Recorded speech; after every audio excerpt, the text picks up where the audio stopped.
Hi, and welcome to Boarding Fundamentals, which is a comprehensive overview of the student boarding industry. It's also the first 4 units of the Certificate 4, and it's broken into 6 parts. The first of these is the student boarding context. So BF1, the student boarding context. Let's start by looking at definitions. Boarding itself just means a provision of accommodation and food. Student boarding, of course, is a provision of boarding for students who are attending school. Now, a boarding school is where students attend school and live in a residence that's on the school site or maybe nearby, but it's connected to the school. While a boarding residence, that's a residence, not a school, is where students live in a residence which is not a school, but might attend one or more schools locally. Full boarding is the most traditional form of boarding where students live on campus full-time during the school term and go home during school holidays. Weekly boarding, also called metro boarding, is where students live on campus during the school week and go home on weekends. Flexi boarding is a flexible arrangement that allows students to stay on campus for a set number of nights per week or per term, depending on their needs and schedule.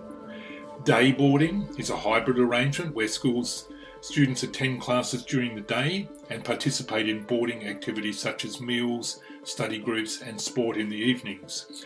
Occasional boarding is a short-term boarding arrangement that allows students to stay on campus for a few nights or a few weeks at a time, usually for a specific event or a program, or it might be if parents have gone away overseas or something like that. Extended day student boarding allows day students to use the boarding house facilities during the week. And then homestay is a boarding arrangement where students live with a local host family rather than on campus. It's often used by international students or local students who live too far away to commute to school every day. So let's have a look at boarding statistics in Australia. There's 221 student boarding programs. 187 of these are boarding schools. Remember, boarding school has the school and the residents together or close by. And then 24 are just boarding residences. So that means that they have a residence and the students attend a school elsewhere, or sometimes they might attend multiple schools. These range in size from about 10 students through to about 800 students. And you can see here the states. Queensland have got 50 boarding schools and 10 residences, so 60 programs. New South Wales have got 50 boarding programs. Western Australia have got 42, Victoria 29, South Australia 20, Northern Territory 12, Tasmania 5, and the Australian Capital Territory have got 2. Geelong Grammar School is the largest boarding school. It's got over 800 boarders, and these are on several different sites, but they're all part of Geelong Grammar. The oldest boarding school in Australia is King's School in Parramatta, which opened in 1831, and here you can see their chapel. The state government operate boarding schools in some states. In Western Australia there's 5 agricultural colleges with boarding facilities, and there's 9 residential colleges. So these residential colleges house students who attend a school or several schools locally. In Queensland there are state government operated boarding schools in Dalby, Mount Isa and Weipa. Some of these are boarding schools and some of them are boarding residences. In New South Wales there is Farrier, Hurlstone, Yanco agricultural boarding schools. South Australia is Wiltshire, and the Northern Territory is Katherine and Nhulunbuy. So these are all state government operated boarding schools. Aboriginal hostels operate boarding facilities, and these are boarding residences where students attend local schools, and these are Commonwealth owned and funded, and there's 8 of these around Australia. The next section is 1.3, context, historical, social, environmental, political and economic context. Context are the circumstances that form the setting of the program in the way in which it can be fully understood, and so this affects your practice or how you operate. So let's have a look first of all at boarding history, or the historical context. The earliest boarding facilities were probably monasteries, but the oldest known boarding school is King's School in Canterbury. That's from 600 AD, and it's got an interesting history. St Augustine, a missionary from Rome to England, evangelised King Engelbert. And so King Engelbert's wife was from France, and she was already a Catholic, and so he became a Catholic as well. Engelbert gave land for the school, and this eventually became King's School. What about boarding in Australia? In 1831, the first boarding schools were established. So the King's Schools, one was in Parramatta and one was in Sydney. And the one in Sydney closed after 1 year because the principal died. But the one in Parramatta continued and is still continuing today. It's a boys only, and the annual fee for boarding and tuition in 1831 was £28, which is around about $56. Only wealthy families could afford to send their boys to boarding school. Over time, boarding became more diverse. There were students from a wider range of backgrounds. There were some co-educational schools. They began to offer things like sports, music, cultural activities alongside academic programs. Australia in the 1950s, most students attended primary schools and 2 or 3 years of secondary school, and then they went off into either trades or they went on to university. There was an agricultural and mining boom at the time, and this led to an increased demand for boarding.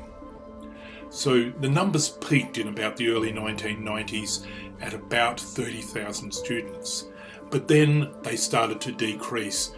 And this was partly because numbers from the rural areas, which was the traditional areas that boarders came from, the numbers from these areas decreased as farms became mechanised, they became much bigger, and people moved off farming and away from these rural areas. In 2008, we had the global financial crisis. Many parents lost wealth and they weren't able to send their kids to boarding school. And the numbers declined to about 20,000 boarding students. And I remember people saying to us, boarding is over. We won't have boarding in Australia anymore. But that didn't happen, and the numbers grew again, and the numbers increased up to around about 29 or 30,000. And then, of course, they were impacted by COVID. The COVID-19 pandemic arrived in 2020. And it had a big impact on boarding. Some boarding schools were closed for short periods of time. Many parents kept students at home and continued education online or by distance. Aboriginal and Torres Strait Islander people were particularly vulnerable, particularly out in the remote communities, and these students often remained in their communities. And of course, international borders closed, and there was a significant reduction in international borders. So the full impact is still unclear, but it may take several years for the sector to fully recover from the disruption caused by this pandemic. The history of boarding in Australia is not without controversy. Boarding providers were involved to some extent in the forced removal of Indigenous children from their families and communities, and they were involved because they provided boarding accommodation for these children. They didn't do the removing, but they provided accommodation.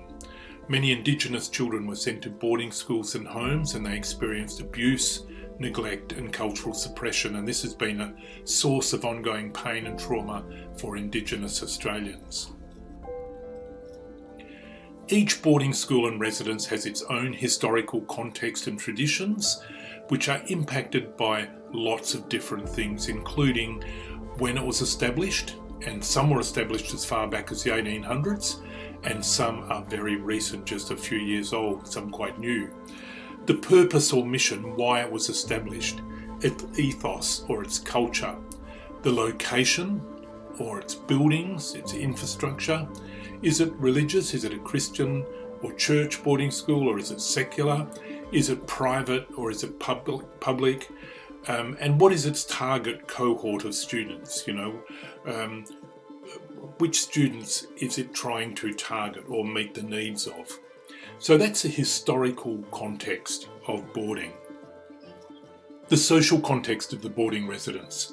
This includes things like the socio-economic background of students, because this can influence the social context of the residents, the diversity of the student population in terms of racial, religion, gender, ability and interest, and this creates that rich and varied social context, but it can also present challenges related to cultural difference and prejudices, etc.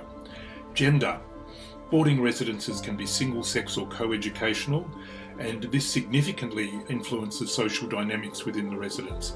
Co-ed mimics real life, so real life is co-ed, but this does provide distraction for students. Social structure. Boarding residences have a hierarchical social structure, with staff members and sometimes senior students holding positions of authority over other students and junior students. Other factors can influence social dynamics within the residence, such as individual success or wealth or popularity, influence, technology skill, academic and sporting prowess, all of these sort of things. That they may present challenges related to power imbalance and sometimes even bullying. Community. The ethos or philosophy of the boarding program can foster a strong sense of community among students, families and staff. It can influence how welcoming and how at home students feel, and this is also influenced by the pastoral care approach. This community can provide support, encouragement and a sense of belonging, but it can also create pressures to conform to social norms and expectations. Socialisation. Boarding residences can help students develop social skills, including things like manners, values, beliefs and a positive attitude towards study and academic life. The social context of the residence shapes students socially, fostering responsibility and independence. Students can develop lifelong friends in boarding. The environmental context of a boarding residence. The environmental context of a boarding residence refers to the surrounding natural and physical environment, also the residents, etc., the facilities, as well as environmental policies and practices. We want to consider things like location, because this greatly affects the program and amenities. For example, a residence in a rural or remote area might have more access to outdoor activities and natural surroundings, but a residence in an urban or city area will have access to lots of other boarding residences and also a greater range of amenities and services. And there's also a safety aspect here, because it's access to quality healthcare, which is probably not as accessible in remote areas, and things like travel difficulty. Then we have climate. The climate of a boarding residence's location can impact its environmental context. Residences located in areas prone to natural disasters, such as wildfires or cyclones, etc., may need to prepare for and respond to these events. Similarly, residences in areas where extreme weather conditions may need to develop policies and practices to ensure the safety and well-being of students. Then you've got the facilities, residence facilities. Buildings and grounds range in size and features and provide very different boarding experiences. The layout and the proximity of the grounds, the recreation areas, the dining rooms, study areas and individual bedrooms can also affect the boarding experience. Outdoor education. Some boarding residences may offer outdoor education programs such as hiking or camping trips, which can expose students to the natural environment and help them develop an appreciation for nature. These programs also teach students about environmental conservation and sustainability. Community involvement. Boarding residences can have an important impact on their local communities socially, environmentally and financially. Involving students in helping the community is also very beneficial for the students as well. Some residences have partnerships with local organisations or initiatives that focus on environmental issues, and they may engage students in the community with others in valuable service projects. So that's the environmental context. And then we have the political context. The political context of a boarding residence is affected by current issues such as diversity, equity, inclusion, social justice, human rights, all these sort of things. And it includes national and state politics. The government policies and regulations related to education and boarding may have an impact on the residence's operation, funding, and the students who attend. Local politics. The students' residence will be influenced or affected by local shire politics, such as zoning, planning, building, health laws and community involvement. Institutional politics. Boarding residences may be operated by a government entity or a non-government body that makes important decisions about the residence's policies and procedures. And then student politics. Boarding residences often have their own student bodies or parent councils that make decisions and recommendations related to student life and activities. So that's the political context. And then we have economic context.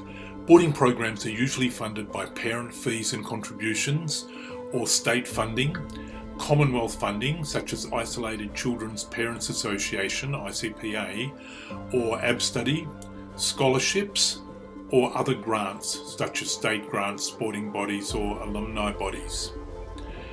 Commonwealth operational funding is mostly per student or per capita, so income is affected by student numbers. So if the numbers are low, then the income will be low, and conversely. In boarding schools, sometimes the school itself will subsidise the boarding operations, so they'll subsidise the boarding operation from school funding. Some school boarding providers do not have sufficient funds for their programs, for what they'd really like to do, and that's because boarding numbers might have declined, or it might be because boarding providers who rely just on ABStudy have a funding shortfall, and this can be $5,000, $6,000, $7,000 per student. The cost of boarding has increased as boarding providers seek to provide an optimal boarding experience.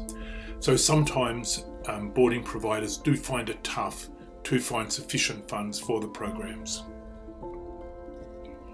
The next section is about why boarding. Why do parents send their children away to board? And these are some reasons. The parents might have a history with the boarding school. They might think the child will have a greater advantage, and very often they do. They might want a structured environment for their young person, like sport, study times, etc. They may wish to remove a young person from a negative situation or a negative influence, or the parents' complex lifestyles can't provide those sport, study, environment requirements that they really want for their young people. Or they may want to just access special programs such as music or sport, etc. So that's some of the reasons why parents send their students to boarding schools. Let's have a look at the different types of boarding programs. There's four different main types. Traditional boarding schools, boarding residences, homestay models, and year-level programs. A traditional boarding school combines a school and a boarding program. So this is a traditional arrangement, and it generally has one dining room, larger shared recreation areas, and larger dorms or sleeping areas for students.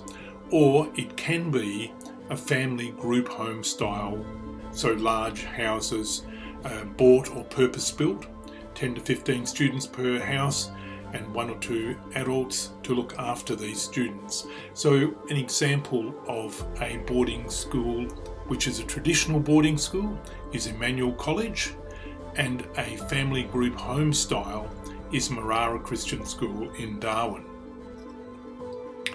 Then we have boarding residences, and this is where you have a boarding program with no school attached or no school program on site. So students attend private or government schools in the area. The residence might be a traditional boarding structure, or it might be a family group home style. So NRL Cowboys House is a traditional boarding style, while Casimeta College on Thursday Island is a family group home style. Then you have homestay. This is where the student boards with a local family, and it's more common for overseas students. Sometimes you have support organisations like the Australian Homestay Network, and there's strict regulation of accommodation. And the last one of these is year-level programs. And so these can be international cultural immersion programs such as the Caulfield Grammar Program. Now this was in China, but now it's in Jabiru. in the Northern Territory, and I guess in time that may go back to China. Then you have rites of passage type programs like the Scotch College Glengarry Outdoor Learning Semester in Kangaroo Valley. So they're the 4 different types of boarding programs. Another type of boarding is out-of-home care. This is either residential care, family group homes, or foster-based care for young people who no longer live with their families. Almost 46,000 children in Australia were in out-of-home care on the 30th of June 2020. 92% of those were in home-based care, and so that's foster type arrangements. 67% were continuously in out-of-home care for at least 2 years. So it's a lot of children to be in out-of-home care, and it is another form of boarding. 1.6 Indigenous boarding programs. There has been significant and consistent growth in boarding provision for Indigenous students, and this is partly because in the 1970s and 1980s, Aboriginal people moved away from towns, from the camps, the reserves, and from the towns themselves, and they moved back to their traditional homelands. And many of these communities were quite small, and it was difficult to provide quality secondary education, so they would send their young people away from boarding, and that's why there was this consistent growth in boarding. The Wilson Review of Indigenous Education in the Northern Territory around about 2015 found that the literacy and numeracy outcomes of remote Indigenous students were well below non-Indigenous students and also well below other Indigenous students not in remote communities. He found that it was difficult to offer viable quality secondary education in small remote communities, and I would say it's probably impossible to offer viable quality secondary education. And so this report recommended residential programs in larger urban areas. There's a lot of advantages for Indigenous young people in boarding. Things like consistent attendance, variety of choice, equal quality of education, more work experience and career choices, social experiences, standard Australian English, health and wellbeing outcomes, security and support, positive adult and peer role models, etc. So there's a lot of advantages, but there are also a lot of disadvantages. And they are that Indigenous students go to boarding sometimes thousands of kilometres away from their home and family, and they can go to areas that have quite different weather, so they can go down south where it can be a lot colder. There can be a disconnection from culture. There can be homesickness for the young person and also even for the family back home. There can be dislocation of the community structure and just a culture shock of this cross-cultural environment. So it can be a very difficult decision for parents. When we look at Indigenous boarding programs, there are 4 main types. There are boarding schools that cater specifically for Aboriginal and Torres Strait Islander students, and these are schools like Clontarf in Perth, Wongatha near Esperance, Caps near Coolgardie in Western Australia, Mount St Bernard in Herberton, far north Queensland, Jarragon near Cairns in Queensland, and Yarara in Alice Springs, and there are others as well. Then you have boarding residences such as AFL Cape York House, which is in Cairns, or NRL Cowboys, which is in Townsville. But the largest growing type of Indigenous boarding program are small groups in traditional boarding schools, and these are typically scholarship students. And then we have transitional boarding students such as MITS, Melbourne Indigenous Transition School. So let's have a look at boarding residences for Indigenous students. These are run by different organisations. So the state governments run some, for example, Broome Residential College or Western Cape in Weipa in North Queensland. Aboriginal hostels run about 8 in Sydney, Newcastle, Dubbo, Thursday Island, Tennant Creek and Katherine. There are some Indigenous communities or corporations that run boarding residences, such as Woonan Corporation in Perth, in Sydney. Woonan Corporation are in the Kimberleys of Western Australia, but their boarding residences are in Perth and Sydney. Kazi Meta on Thursday Island, and also Jibby Jibby, which is at Jabiru in the Northern Territory. At the moment, it's not operating as a boarding residence for Aboriginal students, but that community did set Jibby Jibby up. Then you have sporting organisations that set up and manage boarding residences, and this is Cowboys NRL House and AFL Cape York House. Then there are community-run boarding residences for Indigenous students in Aboriginal communities, such as Wadare or Nhulunbuy. So they are the different types of boarding residences for Indigenous students, remembering that we're talking about a residence here which does not have a school attached. Then this cohort of Indigenous students in a traditional boarding school, and this is the largest growing area of Indigenous boarding. And so it's hard to have real statistics around this, they're not available, but this is approximately 100, or it could even be up to 120 schools in 7 states that have a small group, even up to half of the student body, anywhere from 2 to 80 students, and on average it's around about 20 students, remembering that these statistics are hard to come by. Often these are on scholarships provided by groups like the Australian Indigenous Education Foundation, Yulari, the Indigenous Youth Leadership Program, and the boarding residences themselves can offer scholarships as well. So that's a small group or a small cohort of Indigenous students in a traditional boarding school. And then we have this transition program where students are intensively supported in Indigenous boarding for a year, and then they are transitioned into mainstream boarding schools.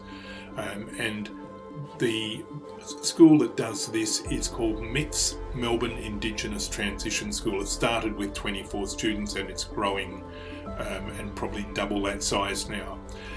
A different take on this is the Yera Malay Studio School, which is a joint venture between the Bunnaba community in the Fitzroy Valley in the Kimberley of Western Australia and the Wesley College in Melbourne, and this has been operating since about 2010.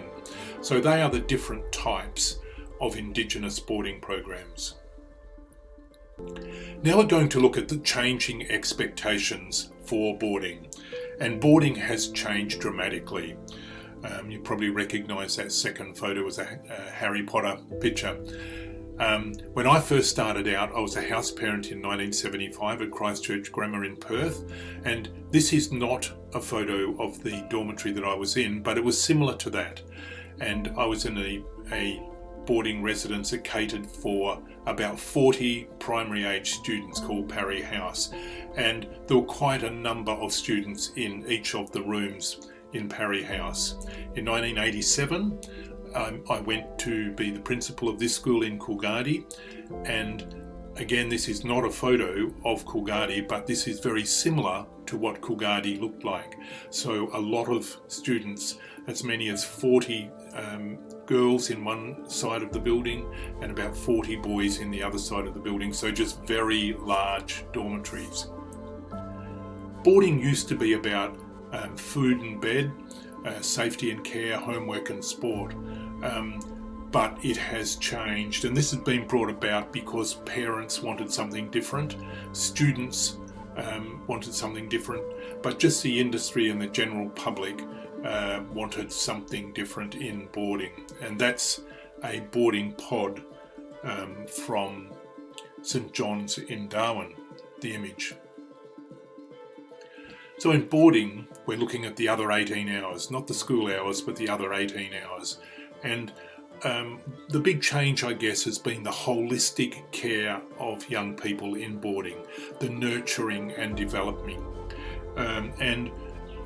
For a lot of these programs, this nurturing development approach requires an education or development program in boarding. If you look at this Wesley LinkedIn post, so this is a LinkedIn post from the Wesley School in Melbourne, and they say this: the after-school program have been key to keeping students engaged.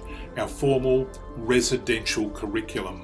Now, we've always heard about curriculum in schools, but this is a residential curriculum, and it's designed to help boarders develop skills for success now and in the future, from academic support to practical life skills like CV writing and essential car maintenance. This from Tina Campbell at St Mary's. It's more than just a place to eat and sleep. The modern boarding school comes with a list of educational extras that go well beyond classroom learning. Nightly prep sessions and access to specialist tutors are the norm in boarding schools, as are personal enrichment programs focusing on life skills and healthy living habits. The academic support provided now at boarding is huge. And then this from the Armidale School. At the core of the TAS vision is the firm belief that education is about the holistic development of character and the willingness to engage in life, running parallel and not separate to the pursuit of academic achievement and effort. So you can see there's this deliberate, intentional move towards having a program in boarding that develops and nurtures the young people. So boarding today, the boarding programs are places of significant learning and holistic development. So these are programs that are carefully structured and managed, well-trained staff with recognised qualifications that cater for individual needs, and the industry is slowly becoming more regulated. Although, as of yet, there are no mandated standards. There are standards, but these are not mandated. Then we want to look at residence building design, and residence buildings have changed significantly over the years, and you can see this picture of very early boarding and later this Wesley image from an artist's impression of what the boarding would look like. Residence buildings in the past were substantial buildings generally, often looked impressive from the outside but institutional inside, and they lacked comfort and the warmth of home. Sometimes it was a found space. The building was designed for a different purpose, but it ended up being used for boarding. You can see some images here. Probably recognise this second one from Harry Potter. So building design in the past were large dormitory rooms, many beds in rows, ablution areas, rows of toilets, open shower areas, study or homework halls, rows of desks, large recreation areas, generally one large recreation area, then multiple recreation areas, institutional with limited equipment, large dining halls with institutional tables and chairs. But residences today, the focus is on homely and comfortable to cater for all the students' needs and interests, and these places can be very warm and welcoming. Often when you walk in, they just feel like a normal family home. These two images here are from Chiang Mai. So the residences today are less institutional, more functional styling, clear purpose-built sightlines, more homely, comfortable styles, more privacy and recreation, one or two to a bedroom, mostly these days it's one, and individual study areas. So sightlines, supervision is simpler and more effective if you can see large expanses of the property at once, and a lot of modern boarding residences have open sightlines, and you can see with this artist's impression of Wesley that you can stand in one place and see a lot of the boarding residence. It's a well-designed property. Supervision is more difficult if there's lots of obstructions to sightlines and many different hidden areas. And you can see some other places here. I put this picture in here out of a magazine, and it says, is this a luxury, a hotel, or is this a boarding residence? And this is from the UK, and this is also from the UK. 1.7, we're going to look at stakeholders in boarding. A stakeholder is a person or a group or even an organisation with a vested interest or a concern in the decision-making and activities of the residents. So typically you're going to have your board of management that are going to be a part of this. So that's the governing body responsible for the oversight, quality control, strategic and financial planning, that sort of thing. And their goal is to provide the best boarding experience for students, but they are a primary stakeholder. Another primary stakeholder, of course, are the students and the parents. The parents make the major decision of where their students will board. So we need to make sure that these stakeholders, parents, are kept well informed and that they are satisfied with the boarding experience. Then we have supervisory staff, and this is any people with a direct supervision role. So boarding managers, senior supervisors and supervisors. And again, there are these other terms that are used for supervisors: house parents, house masters, residential carers, residential youth workers, house mistress, youth worker. All of these terms are used for boarding supervisors, the people who look after students in boarding. Then you have ancillary staff. We couldn't do the job without these people: administration, cleaning, maintenance, ground staff, tutors, activities coordinators, medical. Some of these people might have very limited contact with the students, but they keep the boarding residents functioning and comfortable. And then off-site support, such as doctors, counsellors, psychologists, nutritionists, academic support specialists, sport coaches. And of course, there's a much greater range of off-site support in large urban centres, traditional boarding in cities, than there are in rural and remote areas. Sometimes there is very limited off-site support in rural and remote areas. Next, we want to look at the difference between governance and management. And it's important that we know the difference between these two.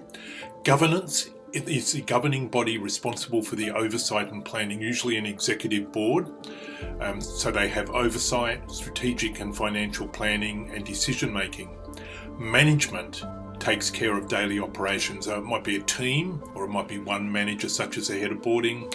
They support and implement governance goals and values. They make routine operational decisions, and they handle all administrative work.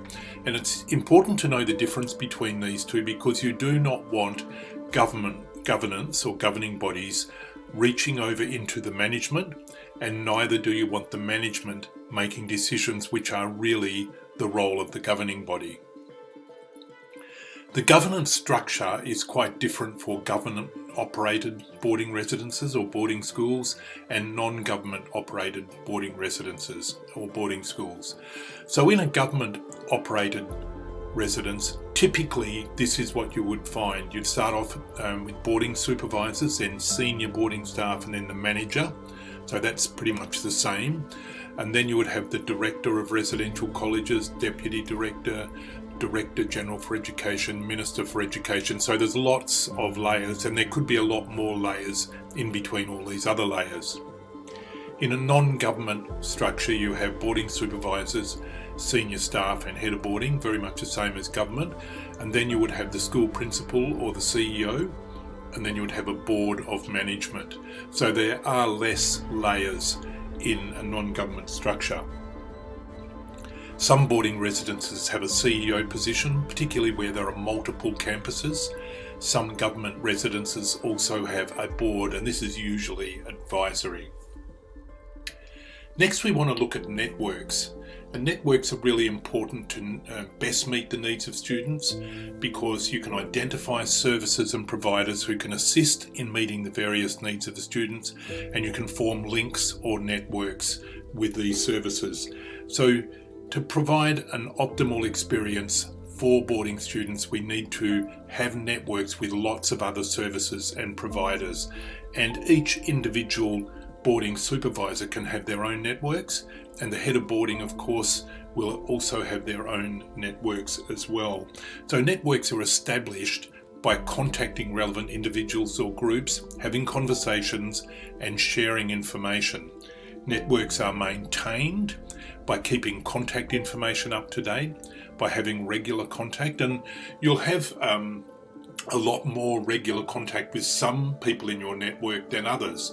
Some you may only contact once a year, some you might be talking to them every week. You'll share ideas, information, services and resources, and you'll also share information about your organisation, and this needs to be current and correct. There are two support organisations in Australia supporting the student boarding industry. The largest of these is ABSA, the Australian Boarding Schools Association, and there's also the Indigenous Education and Boarding Australia, IEBA. That's the website of ABSA and IEBA. So now we want to look at the tone and culture of the boarding residents, the feel or atmosphere or energy or vibe of the boarding residents. A positive, vibrant, caring residence tone means that there's energy, high morale, warmth, routines flow well, it's a positive staff and student experience, there's high morale and there's a sense of community and belonging. It's a pleasant, enriching, effective environment for staff and students when there is a positive, vibrant, caring residence tone. A negative, uncaring residence tone is where there's a lack of connection and caring and warmth and low morale, and it will be an unpleasant place to live and work. So we don't want a negative or uncaring residence tone. So this doesn't happen by accident or happy coincidence. It comes out of the deliberate actions of management and staff to establish a positive culture. So it's these deliberate actions of management and staff. The culture is a set of norms, values, beliefs, rituals, ceremonies, symbols and stories that make up the identity of the residents. A positive culture always starts with effective positive vision and leadership. So a positive culture starts from the top. Actions to develop a positive residence culture from management is where they value, support and trust and believe in staff members. They listen to staff and involve them in decision making. They spend time with supervisors and students. They invest in supervisor training and professional development. Actions to develop a positive resident culture, everyone. A positive comments, discussion and conversations, minimal complaining, discussion and negativity, events to develop a caring community, mutual respect by all, a safe, secure environment, free from bullying and harassment, a physical environment that's clean and neat and vibrant, a proactive development of residents' traditions, and then a positive approach to behaviour management. That proactive development of residents' traditions is really important. You know, that young people know that their residence is different, it has a particular tradition or a particular culture, and just the proactive development of that by different activities is important. Next, we want to go on and look at international boarding, which can be very interesting.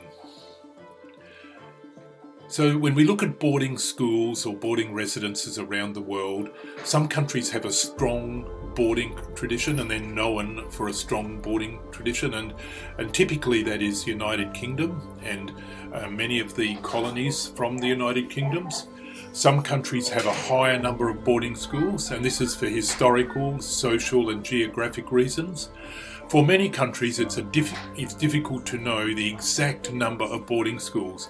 There's no official figures, particularly in developing countries.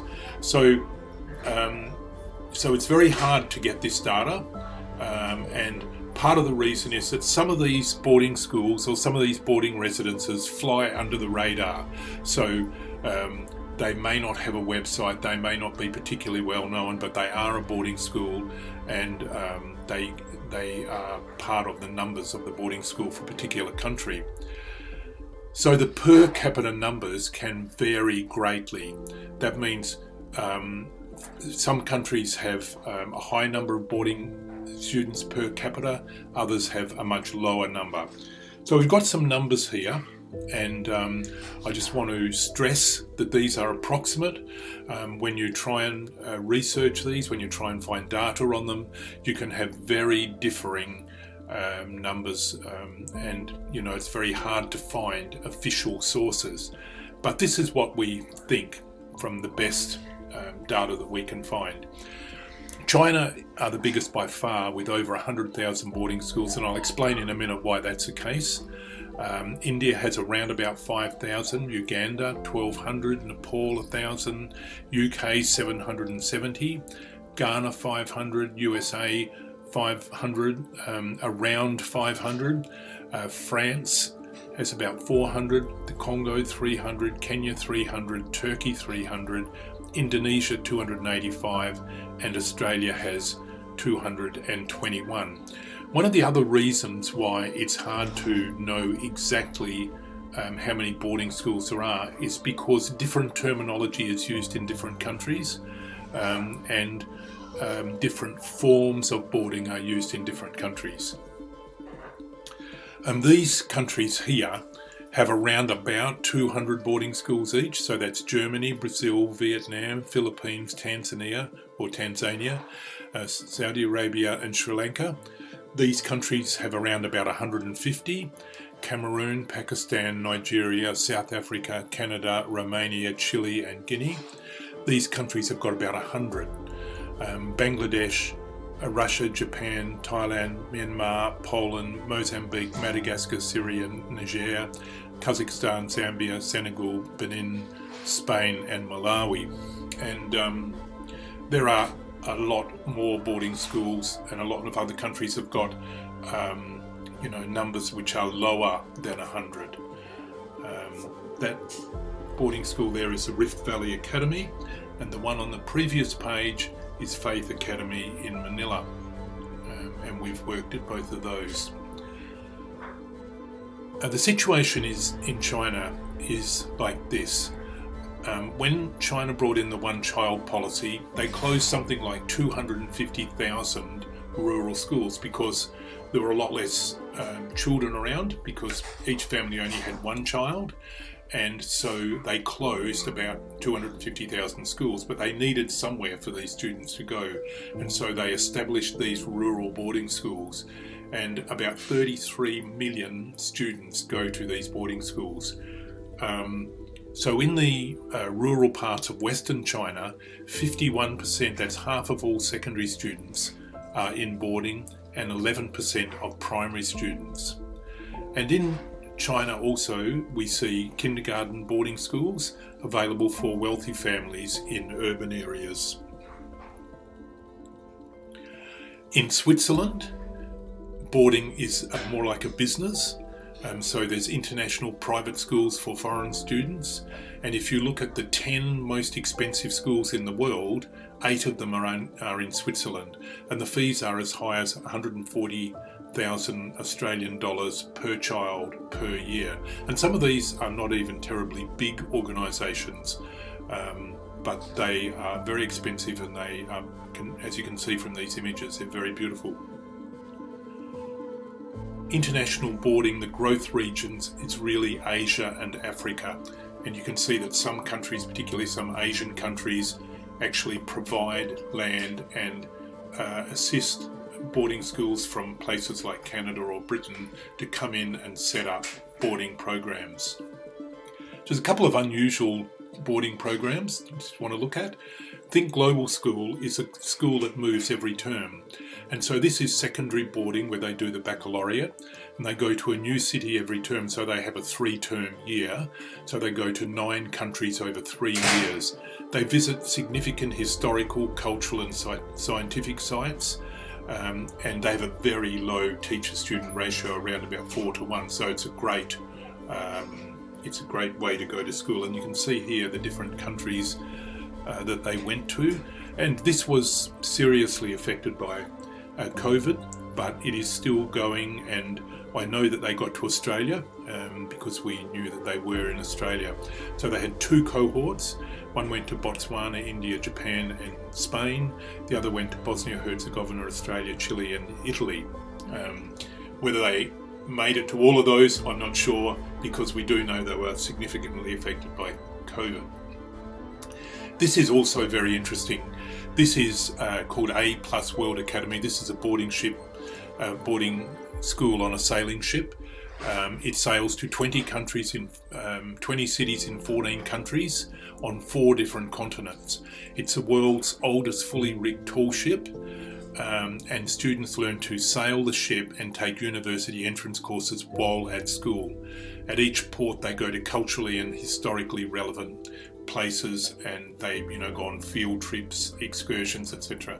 So it's a very unusual boarding school, but technically I guess it is a boarding school. Next we want to look at Australia and the United Nations.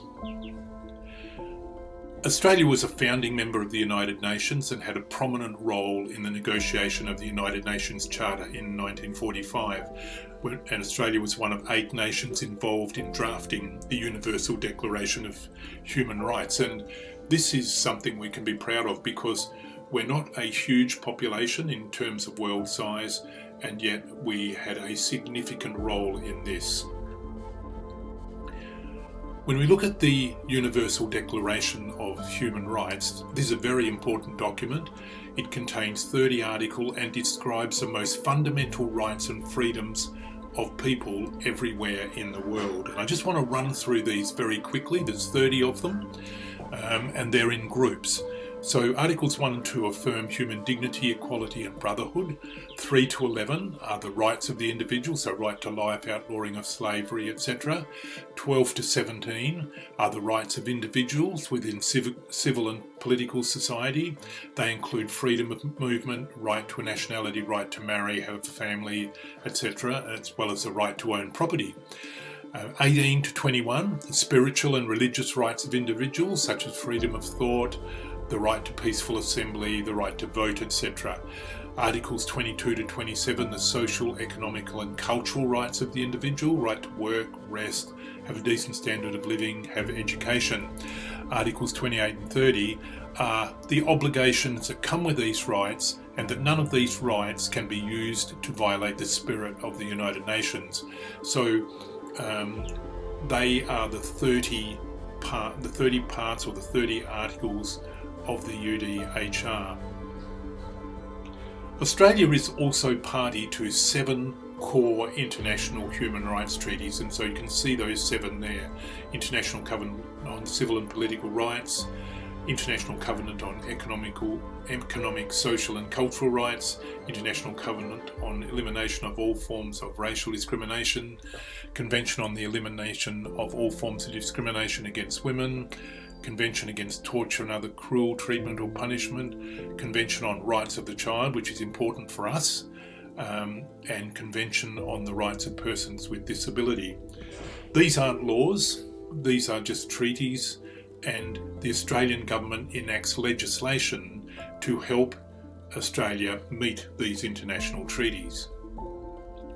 If we look at the rights and the rights of students, parents and supervisors, the relationship between human needs and human rights is like this.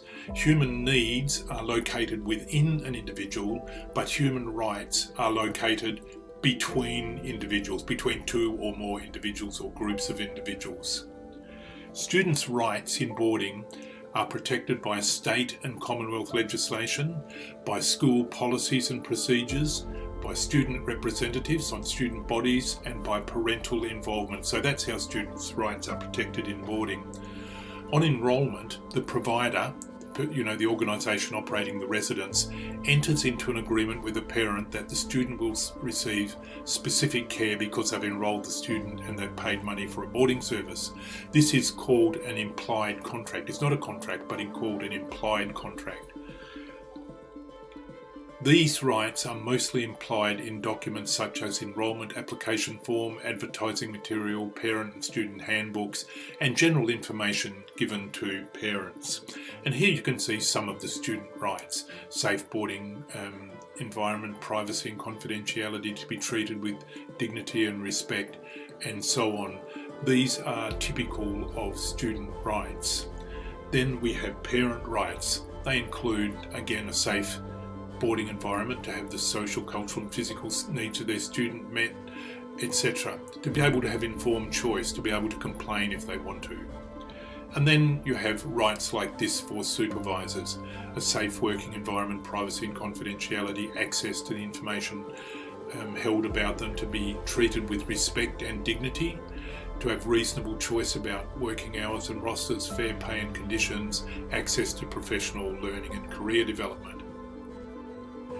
In your notes, you'll find the students' rights and students' obligation. These are interesting because, we talk about students' rights, but students also have responsibilities. And so if you look at this one here, this student right to be treated fairly, not to be discriminated against, to be treated courteously. But what is the student's responsibility? Not to discriminate against others, to respect others, to earn respect, to be a good representative of the school, and to be courteous. And so these are interesting rights and responsibilities for students. In conclusion, I'd like to recommend this book to you. It's Bear Grylls' autobiography, and he was a boarder from quite a young age. And what particularly interested me was his comments about his housemasters, his boarding supervisors, and the great impact that they had on his life. The way they supported him, the way they encouraged him, and the way they shaped his life. And we have the same opportunity with the young people that we work with. It's a wonderful opportunity to be a significant part of their journey, to be able to help them, to support them, and to be able to influence the next generation of young people. So that's the end of BF1. Please complete the assessments and get them back into us as soon as possible. Thank you very much.